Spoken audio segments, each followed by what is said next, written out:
بسم اللہ الرحمن الرحیم. مثالی کردار.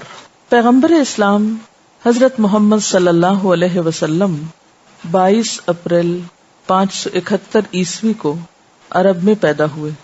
اچھا یہ بتائیے کہ انہوں نے 12 ربیع الاول کیوں نہیں لکھا؟ اس لیے کہ اردو دان طبقہ کہ اردو میں کتاب لکھی جا رہی ہے. اردو پڑھنے والے عموماً عربی تاریخوں سے فی زمانہ دور ہو گئے.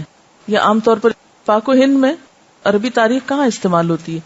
اب اگر وہ لکھیں بھی تو ٹھیک ہے، لیکن ہم ریلیٹ بہتر کر سکتے ہیں.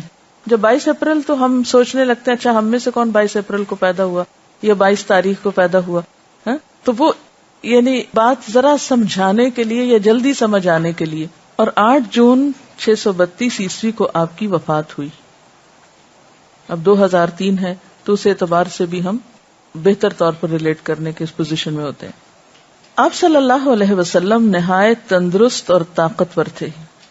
بچپن سے یہ حال تھا کہ جو دیکھتا کہہ اٹھتا ان لہذا الغلام لشأنا. بڑے ہوئے تو آپ کی شخصیت اور زیادہ نمایاں ہو گئی. آپ کو دیکھنے والے آپ سے مروب ہو جاتے.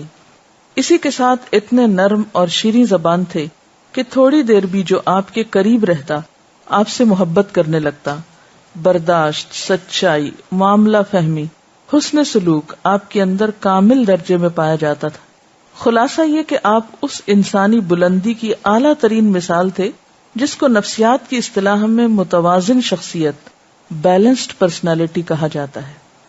داؤد بن حسین کا بیان ہے کہ عرب کے لوگ عام طور پر یہ کہتے سنے جاتے تھے کہ محمد بن عبداللہ اس شان سے جوان ہوئے کہ آپ اپنی قوم میں سب سے زیادہ با اخلاق، پڑوسیوں کی خبرگیری کرنے والے، حلیم اور بردبار، صادق اور امین، جھگڑے سے دور رہنے والے، فحش گوئی اور دشنام ترازی یعنی گالی گلوچ سے پرہیز کرنے والے تھے.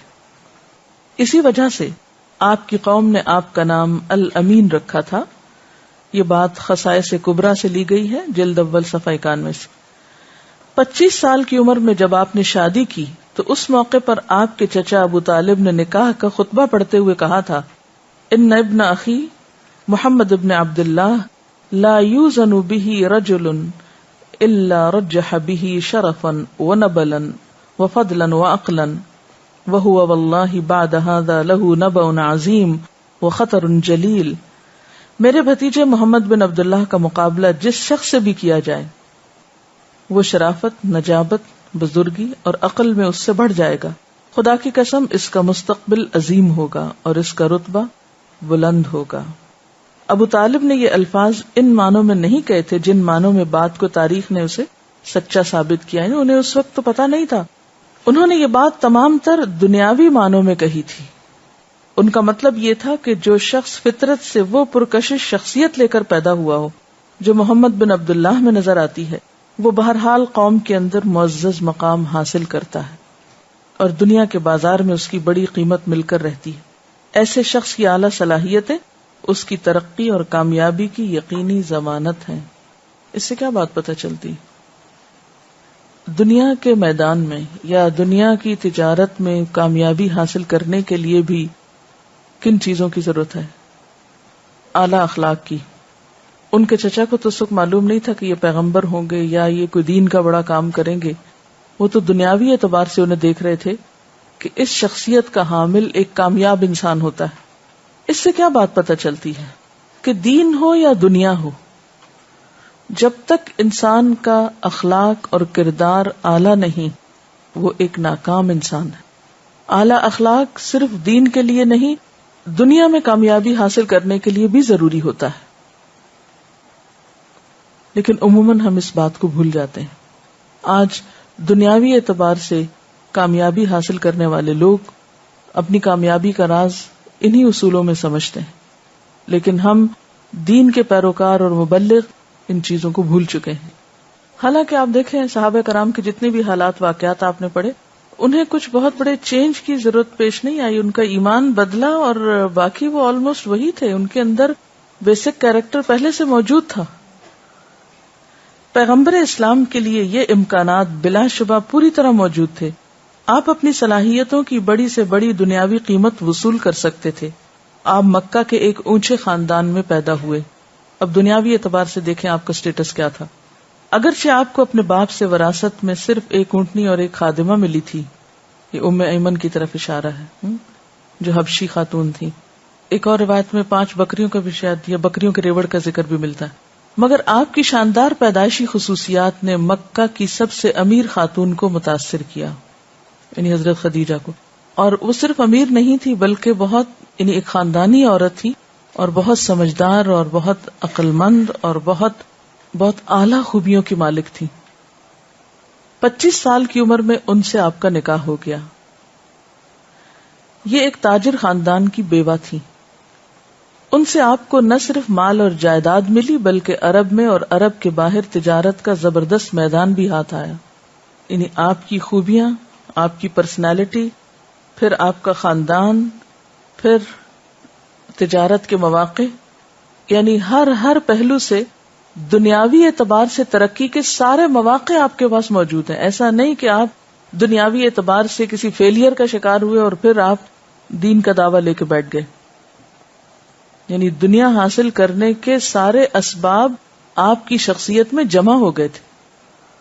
حضرت خدیجہ سے آپ کو نہ صرف مال اور جائیداد ملی بلکہ عرب میں اور عرب کے باہر، یہ بالکل ایسے ہی ہے جیسے آج کوئی پاکستان میں اور پاکستان سے باہر بزنس کے مواقع رکھتا ہو. تجارت کا زبردست میدان آپ کے ہاتھ آیا. اب آپ کے لیے ایک پرسکون اور کامیاب زندگی بنانے کے سارے مواقع فراہم ہو چکے تھے، مگر آپ نے ان سارے مواقع کو چھوڑ کر ایک اور ہی چیز کا انتخاب کیا. آپ نے جانتے بوجھتے اپنے آپ کو ایک ایسی راہ پہ ڈال دیا جو صرف دنیا کی بربادی کی طرف لے جاتی تھی.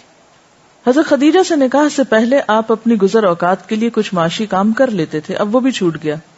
اب آپ ہمتن اس تلاش میں لگ گئے جس کی جستجو آپ کو بچپن سے تھی، یہ کہ سچائی کیا ہے. آپ گھنٹوں بیٹھے ہوئے زمین و آسمان پہ غور کرتے رہتے. مکہ کے شرفاء میں اپنے تعلقات بڑھانے اور وہاں کی مجلسوں میں اپنی جگہ پیدا کرنے کے بجائے آپ نے یہ کیا کہ صحراؤں اور پہاڑوں کو اپنا ہم نشین بنایا. مکہ سے 3 میل کے فاصلے پر ایک پہاڑی سلسلہ ہے جس میں ایک کھو ہے جس کا نام ہرا ہے. آپ ستو اور پانی لے کر وہاں چلے جاتے، پہاڑ کے سنسان ماحول میں زندگی کی حقیقت پر غور کرتے، زمین و آسمان کے پیدا کرنے والے سے دعائیں مانگتے کہ میرے رب تو اپنے آپ کو میرے اوپر ظاہر کر دے، سچائی کیا ہے مجھ کو بتا دے. جب پانی کی مشق خالی ہو جاتی، ستو ختم ہو جاتے تو گھر واپس آتے تاکہ دوبارہ اسی طرح کھانے پینے کا سامان لے کر قدرت کے اس ماحول میں لوٹ جائیں جہاں صحرا اور درخت تھے، پہاڑ اور آسمان کی پرسکون فضائیں تھیں. آپ کی بے چین طبیعت انسانی ہنگاموں میں اپنے سوال کا جواب نہ پا سکی تھی. اب آپ نے قدرت کی خاموش دنیا کو اپنا ہم نشین بنایا تھا، شاید کہ وہ اس کا کچھ جواب دے سکے. نبی صلی اللہ علیہ وسلم میں یہ کیفیت زیادہ تھی، کسی نہ کسی درجے پر ہر انسان کے اندر ہوتی. کبھی ایسی کسی کیفیت سے آپ دوچار ہوئے ہوں سلائٹلی، یعنی اس لیول پر تو ہم نہیں کہہ سکتے، لیکن یہ تجربہ ہر ایک کسی نہ کسی دور میں ضرور کرتا ہے انسان، کہ دنیا کے ہنگامے اور آس پاس کی چیزیں اس کو بے معنی لگنے لگتی ہیں. لیکن بہت سے لوگ اس کو ایک دیوانے کا خیال سمجھ کر یا ایک بیکار کی بات سمجھ کر پھر دنیا کے ہنگاموں میں خود کو پش کر دیتے ہیں، اس میں پھر کود پڑتے ہیں. عموماً لوگ کہتے ہیں نا کہ جو لوگ کفر پہ پیدا ہوئے ہیں پھر ان کا حساب کیوں ہوگا. ایک شخص ہندو پیدا ہوا ہے تو وہ ڈیووٹڈ ہندو ہے، وہ ساری زندگی وہی کام کرتا ہے تو اس کا کیا قصور ہے جبکہ وہ پیدا ہی ایک ایسی جگہ پر ہو. ٹھیک ہے، لیکن اس معاشرے میں بھی نبی صلی اللہ علیہ وسلم کے علاوہ اور لوگ بھی تھے کہ جو حنفاء کہلاتے تھے، حنفاء کہلاتے، اور وہ بھی شرک اور بت پرستی کے کسی کام میں انوالو نہیں تھے. وہ بھی آپ صلی اللہ علیہ وسلم جیسی کیفیات سے گزرتے، لیکن obviously ان کی کیفیت آپ کے درجے پر نہ تھی. آپ سے چونکہ اللہ نے ایک خاص کام لینا تھا نا، تو وہ خود بخود اسی طرح آپ کو ڈھال دیا، اور وہ کیفیات شدید تھی آپ کے اندر جبکہ دوسرے لوگوں کے اندر اس درجے پر نہ تھی. ہمارے ہاں بھی، یعنی ہمارے اس معاشرے میں بھی آج بھی آپ نے دیکھا ہوگا کہ بہت سے انسانوں کے اندر بہت خیر ہوتی ہے، ان کی فطرت میں سچائی کی تلاش ہوتی ہے اور وہ اس تلاش میں مارے مارے پھرتے ہیں، لیکن اطمینان نصیب نہیں ہوتا. اور جب کوئی راہ نہیں پاتے تو پھر اپنی اسی دنیا میں لوٹ جاتے ہیں. آپ کو معلوم ہے کہ ہمارے بچوں کی کتابوں میں آپ صلی اللہ علیہ وسلم کا نقشہ کیا کھینچا جاتا ہے نبوت سے پہلے کا. آپ یتیم پیدا ہوئے، آپ کی والدہ 6 سال کی عمر میں فوت ہو گئیں، آپ بکریاں چراتے تھے، آپ معمولی سے گھر میں رہتے تھے، آپ یعنی وہ ایک ایسا نقشہ کھینچا جاتا ہے جو انتہائی ایک فقیر مسکین اور ایک معاشرے کا ایک ایسا فرد ہے کہ جس کی طرف کوئی توجہ نہ کرے، ناقابل توجہ چیز ہے کوئی، پھر یکایک اس کو نبوت مل جاتی. تو یہ جو اپروچ ہے، آپ اپنے بچوں سے پوچھئے اچھا وہ کیا جانتے ہیں آپ صلی اللہ علیہ وسلم کے بارے میں، پھر دیکھیے کیا بتاتے ہیں.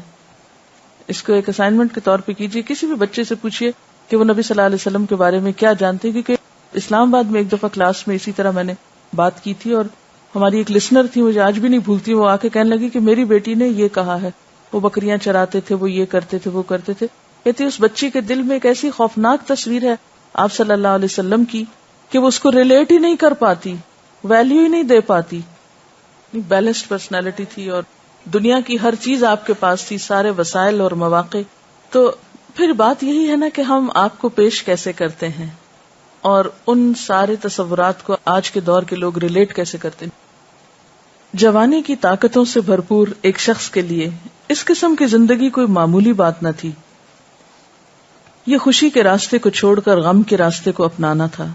بیوی بچوں کے ساتھ آرام کی زندگی گزارنا، تجارت کو ترقی دینا، سوسائٹی میں اپنی جگہ بنانا، یہ تمام امکانات آپ کے لیے پوری طرح کھلے ہوئے تھے.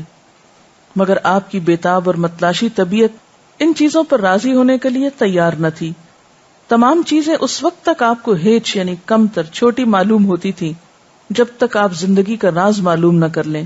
آپ جاننا چاہتے تھے کہ ان ظاہری چیزوں سے اوپر اگر کوئی حقیقت ہے تو وہ کیا ہے.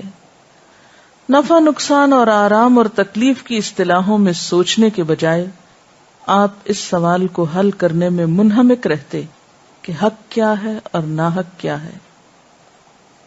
پیغمبر اسلام کی زندگی کا یہی وہ پہلو ہے جس کو قرآن میں ان لفظوں میں بیان کیا گیا ہے، وَوَجَدَكَ ضَالًّا فَهَدَى. دال کے معنی راہ بھولا ہوا، سرگرداں.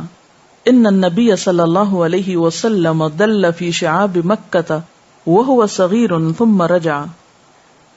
یہ لفظ اس مسافر کے لیے بولا جاتا ہے جو راستے سے بھٹک گیا ہو، حیران و پریشان مختلف راستوں کو دیکھ رہا ہو، اس کی سمجھ میں نہ آتا ہو کہ کدھر جائے. اسی لیے اس درخت کو داللہ کہتے ہیں جو صحرا میں اکیلا کھڑا ہو، اس کے آس پاس کوئی دوسرا درخت نہ ہو. اسی سے کہا جاتا ہے دل الماء فی اللبن، پانی دودھ میں کھو گیا. آیت کا مطلب یہ ہے کہ آپ جاہلیت کے بیابان میں اکیلے درخت کی طرح کھڑے ہوئے تھے. صحراؤں اور پہاڑوں میں یہ غم لیے پھرتے تھے کہ سچائی کیا ہے جس کو میں اپناؤں. دنیا کے مروجہ نقشوں میں اپنی جگہ بنانے کی بجائے، یہ بڑی اہم بات ہے، یعنی اور لوگوں نے جو آپ کے لیے نقشے بنا دیے ہیں کہ یہاں یہاں آپ فٹ ہو سکتے ہیں. آج ہم سب کس طرح سوچتے ہیں، دنیا ہمارے سامنے کھلی ہوئی ہے، مجھے کون سا فیلڈ سوٹ کرتا ہے، میں کہاں فٹ آتا ہوں، کہاں زیادہ کما سکتا ہوں، کہاں جا کے میں ٹک سکتا ہوں. اور اس میں آپ نے اپنے لیے کچھ نہیں طے کیا، اوروں نے طے کر دیا ہے، اور آپ اپنے آپ کو فٹ کرنے کی خانوں میں ڈالنے کی کوشش کر رہے ہیں. دنیا کے مروجہ نقشوں میں اپنی جگہ بنانے کی بجائے حیران و متفکر ہو کر الگ تھلگ جا پڑے تھے. سچائی سے کم تر کوئی چیز آپ کی روح کے لیے تسکین کا ذریعہ نہیں بن سکتی تھی، حتیٰ کہ آپ کی تلاش حق کی سرگردانی اس نوبت کو پہنچ گئی تھی کہ زندگی آپ کے لیے ایسا بوجھ بن گئی جو آپ کی کمر توڑ رہی تھی. وَوَضَعْنَا عَنْكَ وِزْرَكَ الَّذِي أَنْقَضَ ظَهْرَكَ. اس وقت اللہ کی رحمت آپ کی طرف متوجہ ہوئی، آپ کے لیے ہدایت اور روشنی کے دروازے کھول دیے گئے. 12 فروری 610 کو جبکہ آپ حرا میں تنہا بیٹھے ہوئے تھے، خدا کا فرشتہ انسان کی صورت میں آپ کے سامنے ظاہر ہوا اور خدا کی طرف سے آپ کو وہ کلمات سکھائے جو قرآن کی سورت نمبر 96 یعنی سورت اقرا بسم ربک الذی کی ابتدا میں درج ہیں. آپ کی تلاش نے بالآخر اپنا جواب پا لیا. من جد وجد. پیغمبر اسلام کی بے چین روح کا ربط رب العالمین سے قائم ہو گیا. خدا نے آپ کو نہ صرف ہدایت دی بلکہ اپنے نمائندہ خاص کی حیثیت سے چن لیا.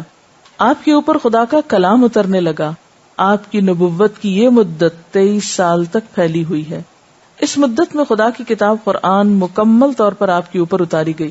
اب یہاں پر آپ نے دیکھے کہ بریکٹ میں قرآن بھی ساتھ لکھ دیا, اور عام مسلم اور نان مسلم کے ذہن, کیونکہ آج کے جو مسلمان ہیں وہ بھی اپنی سوچ میں نان مسلم ہی کے لیول پر ہیں, تو اس لیے اس سٹائل کو سامنے رکھتے ہوئے خدا کی کتاب کہہ کے پھر بریکٹ میں قرآن وضاحت کے طور پر کہہ دیا گیا. پیغمبر اسلام نے اپنی مشکل زندگی کے 40ویں سال میں سچائی دریافت کر لی, مگر یہ سچائی آپ کے لیے کوئی آسان سودا نہ تھی. اس سچائی کا مطلب یہ تھا کہ آدمی ایک عظیم تر خدا کی زد میں ہے. یہ اپنے عجز یعنی عاجزی کے مقابلے میں خدا کی کبریائی کی دریافت تھی. یہ خدا کے اس بات کے مقابلے میں اپنی نفی کا پتہ لگانا تھا. دس از بیوٹیفل. یعنی جو حقیقی معنوں میں اللہ کو پا لیتا ہے پھر اس کی میں نکلتی ہے, پھر اپنی نفی ہوتی ہے. یہ اس راز کو معلوم کرنا تھا کہ اس دنیا میں بندہ مومن کی صرف ذمہ داریاں ہی ذمہ داریاں ہیں, یہاں اس کا حق کوئی نہیں ہے. خلیفہ بنا کے بھیجے گئے نا, ذمہ دار بنا کے بھیجے گئے.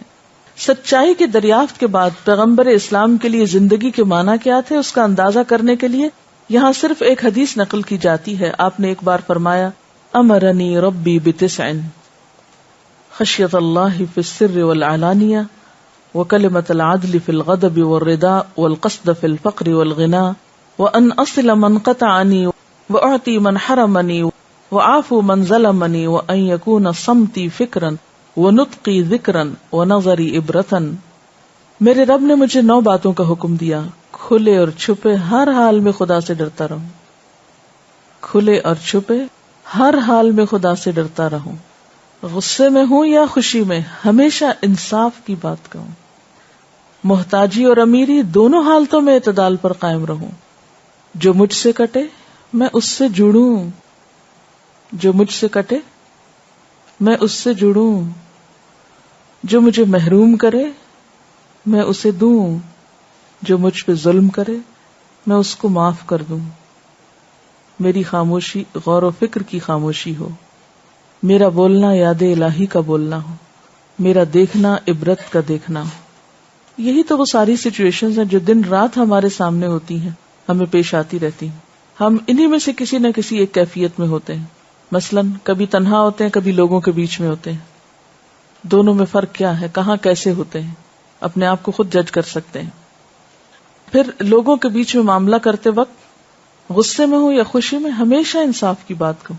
یہاں یہ صرف ایسا نہیں ہے کہ کسی عدالت میں آپ کو جج مقرر کیا جائے تو وہاں آپ انصاف کی بات کریں.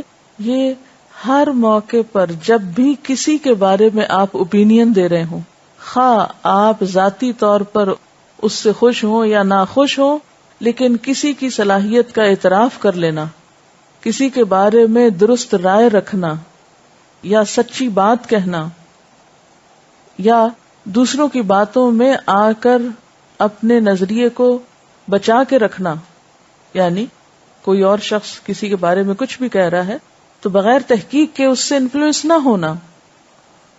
یہ جو کلمۃ العدل ہے, خواہ کسی سے ناراض ہیں ہم یا کسی سے راضی ہیں, کوئی ہمیں خوش کرتا ہے یا ہمیں ناراض کرتا ہے, جب اس کے ساتھ معاملہ پیش آئے تو بات انصاف والی ہی ہو, ظلم اور زیادتی والی نہیں. پھر انسان کی کبھی حالت اچھی ہوتی ہے مالی اعتبار سے, کبھی نہیں ہوتی, کبھی ہوتا ہے کبھی نہیں ہوتا. تو یہ نہیں کہ جب ہو تو بہت اسراف اور جب نہیں تو بخل, ہر حال میں اعتدال. پھر انسانی تعلقات میں کوئی روٹھ رہا ہے, کوئی ناراض ہو رہا ہے, کوئی قریب آ رہا ہے, کوئی دور جا رہا ہے, ایسے میں جو مجھ سے کٹے میں اس سے جڑوں. پھر جب حق لینے دینے کی بات آتی تو عموماً انسان حق سے محروم کر دیا جاتا ہے. پھر ہم دل میں رکھ لیتے ہیں آج اس نے مجھے نہیں دیا نا, مجھے محروم کیا ہے, کل میں اس کو نہیں دوں گا, بدلہ لے لوں گا. جو مجھ پہ ظلم کرے میں اس کو معاف کر دوں. پھر ہماری خاموشی بھی ہوتی ہے کس قسم کے تفکرات کی, کن باتوں کے غم کی, یا ایسے ایم لیسلی خاموش بھی ہے تو ایم لیسلی خاموش ہے, بولتے ہیں تو بولے چلے جاتے ہیں, دیکھتے ہیں تو گویا دیکھ نہیں رہے, عبرت ہی نہیں کچھ. تو یہ تو پورے ایک لائف سٹائل کی تبدیلی ہے جس میں سوچ, نظر, خیال, قول, فعل ہر چیز شامل ہو جاتا ہے. پوری پرسنالٹی کو اندر باہر سے ریوائنڈ کرتا ہے. ری بلڈ کرتا ہے. یہ محض تقریر یا گفتگو کے الفاظ نہ تھے. یہ حدیث محض کوئی تقریر نہیں، کوئی گفتگو کے الفاظ نہیں، یہ خود آپ کی زندگی تھی جو لفظوں کی صورت میں ڈھل رہی تھی. یعنی یہ آپ کی شخصیت تھی. یہ حیرت انگیز حد تک مؤثر کلمات اور اس قدر پہنچی ہوئی باتیں ایک خالی انسان کی زبان سے نکل ہی نہیں سکتی. یہ الفاظ تو خود بولنے والے کا مقام بتا رہے ہیں، وہ کہنے والے کے اندرون کو انڈیل رہے ہیں، وہ بولنے والے کی روح کو الفاظ کے آئینے میں بے نقاب کر رہے ہیں. آپ کی زندگی اگرچہ نبوت ملنے سے پہلے بھی اسی قسم کی تھی، مگر وہ تمام تر فطرت کے زور پر تھی. اب سچائی کی دریافت نے اس کو شعور کا درجہ دے دیا. جو کردار اب تک طبعی تقاضے کے تحت ظاہر ہو رہا تھا، یعنی آپ بائی نیچر ایسے تھے، اب وہ ایک سوچے سمجھے ذہن کا ارادی جز بن گیا. یعنی جو چیزیں آپ کی نیچر میں تھی، ایک خاموش انداز سے عمل میں تھی، اب وہ شعوری طور پر کوشش کے ساتھ آپ کی شخصیت کا حصہ بن رہی. یعنی مثلاً ہم بہت سے کام، کچھ لوگ ایسے ہوتے ہیں نا سلیم الفطرت ہوتے ہیں، یا والدین نے بہت اچھی تربیت کی ہوتی ہے، بچپن میں مینرز سکھائے ہوتے ہیں. پھر ایسے لوگ جب دین میں آتے ہیں تو وہ سارے کام آلریڈی کر رہے ہوتے ہیں، لیکن اب ان کا کرنا کیا ہوتا ہے؟ شعور کی سطح اور ایک سنت سمجھ کر، ایک اجر کی توقع سے یا ایک نئے انداز سے. کام وہی ہوتا ہے لیکن سوچ بدل جاتی ہے ایک اچھی ہیبٹ کے طور پر. یہ کسی ایسے شخص کو جانتی ہیں کہ جو ہمیشہ ارلی مارننگ یعنی بہت ارلی اٹھتے تھے اور مسواک کا بھی استعمال کرتے تھے. تو یہ سمجھتی شاید سنت سمجھ کے یہ ہو رہا ہے. تو انہوں نے ایک روز ذکر کیا آپ کے اندر تو یہ خوبیاں ہیں، تو انہوں نے کہا کہ یہ مجھے نہیں معلوم کہ سنت میں مسواک کرنا، مجھے تو کسی نے کہا یہ بہت اچھی ہوتی تو میں نے شروع کر دیا. اور مجھے نہیں معلوم کہ آپ صلی اللہ علیہ وسلم نے اس شخص کے لیے دعا کی ہے جو یعنی صبح کے وقت اٹھے، کیونکہ اللہ مبارک لی امتی فی بکورہا، کیونکہ ارلی رائزنگ جو ہے وہ ایک یونیورسلی ایک اچھی عادت شمار ہوتی ہے، اور بہت سے لوگ صرف اس کو ایک اچھی عادت کے طور پر کر رہے ہوتے ہیں. یہ کسی بندے خدا کا وہ مقام ہے جہاں دنیاوی تقاضے انتہائی حد تک گھٹ کر صرف بقدر حاجت رہ جاتے ہیں. آدمی کے جینے کی سطح عام انسانوں سے مختلف ہو جاتی ہے. اس کا جسم اس ظاہری دنیا میں ہوتا ہے، مگر نفسیاتی اعتبار سے وہ ایک اور دنیا میں زندگی گزارنے لگتا ہے. ایک روایت کے مطابق پیغمبر اسلام نے فرمایا، وَعَلَى الْعَاقِلِ مَا لَمْ يَكُنْ مَغْلُوبًا عَلَى عَقْلِهِ أَن تَكُونَ لَهُ سَاعَةٌ يُنَاجِي فِيهَا رَبَّهُ وَسَاعَةٌ يُحَاسِبُ فِيهَا نَفْسَهُ وَسَاعَةٌ يَتَفَكَّرُ فِيهَا فِي صُنْعِ اللَّهِ وَسَاعَةٌ يَخْلُو فِيهَا لِحَاجَتِهِ مِنَ الْمَطْعَمِ وَالْمَشْرَبِ رواه ابن حبان في صحيحه والحاكم وقال صحیح الاسناد عن ابی ذر الغفاری. عقل مند شخص کے لیے لازم ہے کہ اس پر کچھ گھڑیاں گزریں، ایسی گھڑی جبکہ وہ اپنے رب سے باتیں کرے. عقل مند کے لیے لازم ہے یعنی انڈیپینڈنٹ ڈیسیژن جو لوگ لے سکتے ہوں، جو محض دوسروں کے فیصلوں سے مغلوب نہ ہو. کیونکہ اوپر آپ دیکھیں نا، ما لم یکن مغلوبا علی عقلہ، کچھ گھڑیاں اپنے رب سے باتیں لازم ہے، لازم پکڑے. نماز اس کا بہترین طریقہ ہے، لیکن چونکہ روٹین میں ہم نماز پڑھتے ہیں تو اس میں تو ہم رب سے بات کرتے ہی نہیں ہیں. تو نماز اور نماز کے علاوہ کچھ لمحات ضرور ایسے کہ جس میں انسان اللہ سے دل کی باتیں کرے. ایسی گھڑی جبکہ وہ اپنی ذات کا محاسبہ کرے، اپنی غلطی خود دیکھنے کی صلاحیت ہو.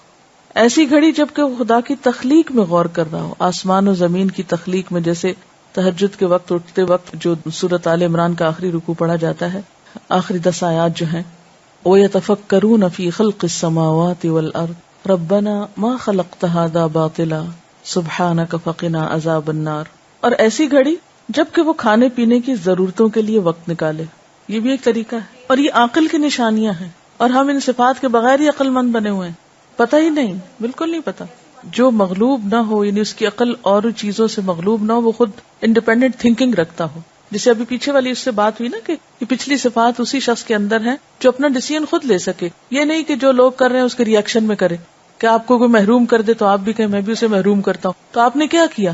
جو کسی نے آپ کے ساتھ کیا آپ اس سے انفلوئنس ہو کے کر رہے ہیں. آپ کو اپنا کوئی فیصلہ نہیں کہ اچھائی کس چیز کا نام ہے.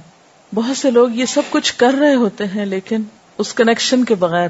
گویا خدا کا وفادار بندہ وہ ہے جس کے روز و شب کے لمحات اس طرح گزرے کہ کبھی اس کی بے قراریاں اس کو خدا سے اتنا قریب کر دے کہ وہ اپنے رب سے سرگوشیاں کرنے لگے، کبھی یوم الحساب میں کھڑے ہونے کا خوف اس پر اس طرح طاری ہو کہ وہ دنیا ہی میں اپنا حساب کرنے لگے.